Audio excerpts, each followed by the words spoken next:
microphone right there for you. What media day is this for you? 13. 13? Yep. On a scale of like love and hate, you love them all, don't you?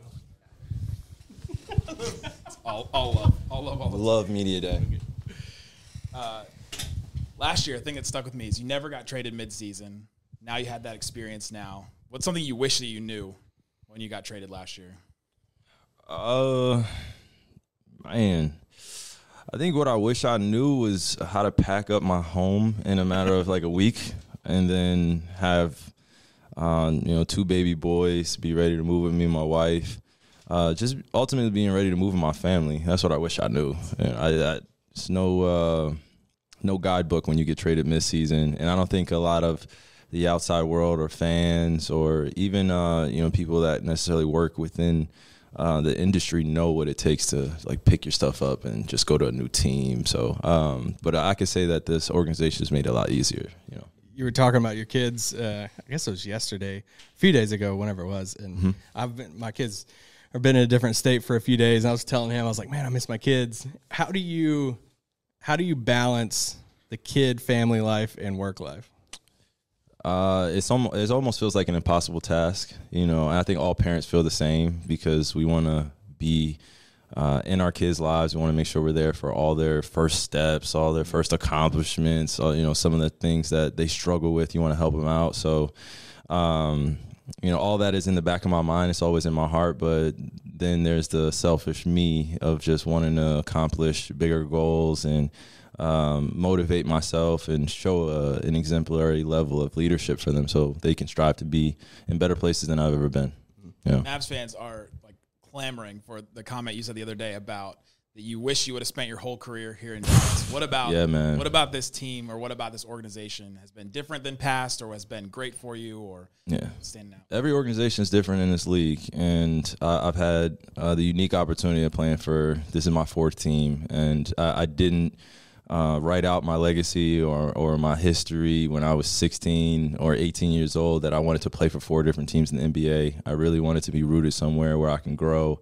I could be around a lot of veteran players, and ultimately I can be embraced after my career. Of course, the fan base is important when you go to play for these teams, but when you have leadership in the executive roles and you have former players that are in GM positions or assistant GM positions or head coaches, it makes a big difference. I don't want to slight anybody who hasn't played the game, is coached on this level, but it makes a huge, huge difference. And it brings me peace of mind personally as a young player to now be under J. Kidd and Nico. And, I'm familiar with these guys, so obviously if they probably wouldn't have been in the executive roles in 2011 and that team looked a lot different. But I was just saying in terms of the warm reception and just a player-first mentality that goes on here. Yeah, you can't turn around without seeing a former Maverick. Rolando Blackman's over here. Jason Kidd's the head coach. Yeah, man. Dirk's still around. Yeah, and you're just surrounded with all that knowledge, man. And so when you're going through the rigors of the season, sometimes it could get very pressure-filled. You hear the external noise. Everything's championship every single day.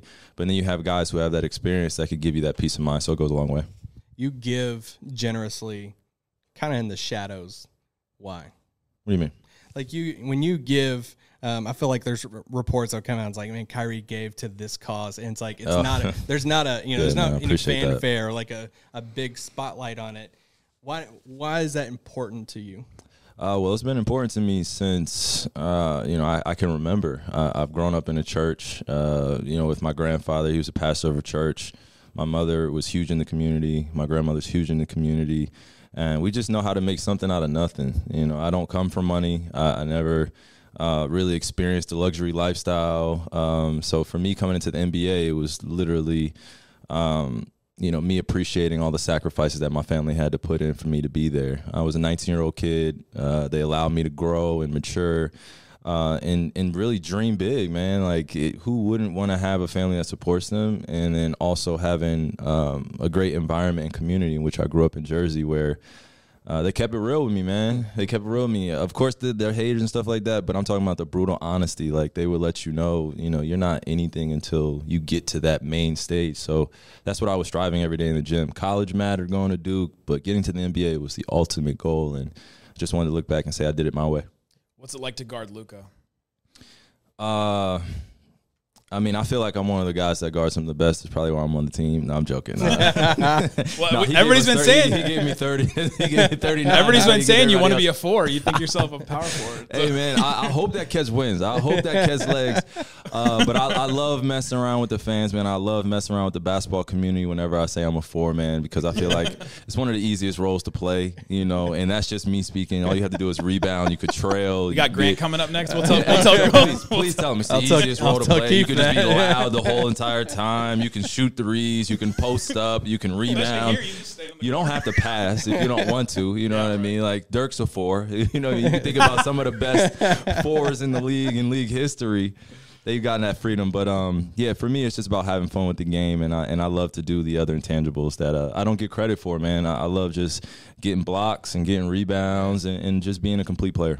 We have some rapid fire ones here at the end. Give us a good Jason Kidd impersonation. Okay. Rashawn Holmes just killed it. He probably did an excellent one. Yeah. I think I probably give you a story better than I could probably give you the actual. Yeah, no, he is like, if you don't speak when he comes into the room, he's like, hey, how you guys doing?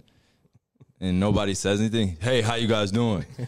And he just looks around like, oh, so nobody's freaking speaking today? Like, what's going on? Like, you know what I mean? And I think that honesty of just wanting to connect and engage, not every coach has that. And he's a former player, so he knows what we're thinking at times where he's like, bro, just speak up. Like, I played this game at a very high level. Just speak up and be you. And when he kind of goes from aggressive to peaceful, I appreciate that, you know. What's something that you learned about Luka last year that you didn't know? Man, what's one thing I learned about Luka?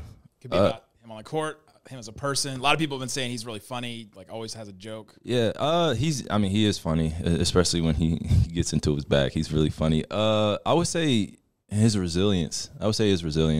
Yeah, he was playing through injury all last year after he got hurt, and you know he really wants to win for Dallas, and he really wants to be successful. So you got to really commend a young player like that that's come in with a good head on his shoulders and just wants to dominate, and then also be selfless in his approach and still learn the game from other people that have experience.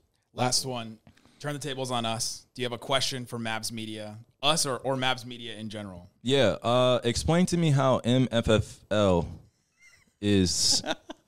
They just asked Dante. Is a community or is a large grouping of people that exist all around the world. That it's just kind of like if you were carrying like a card in your like wallet to show that you're a Mavs fan. It would be like, I'm an MFFL, I'm a Mavs fan for life. Yeah. That's the best way I can really describe it. Are there cards out there like that? I don't think so. I was just saying, like, if we should print exist. We should print them. They could be. I don't know. They could be. But yeah. That's it. Yeah. All right. Appreciate you. There you go. Yeah. Yes, man, thank you. Nice meeting you. Yes, sir. Thank you. Glad to have you here. Thanks, guys. You were the first player that I ever realized I was older than in the NBA. And I was like, oh my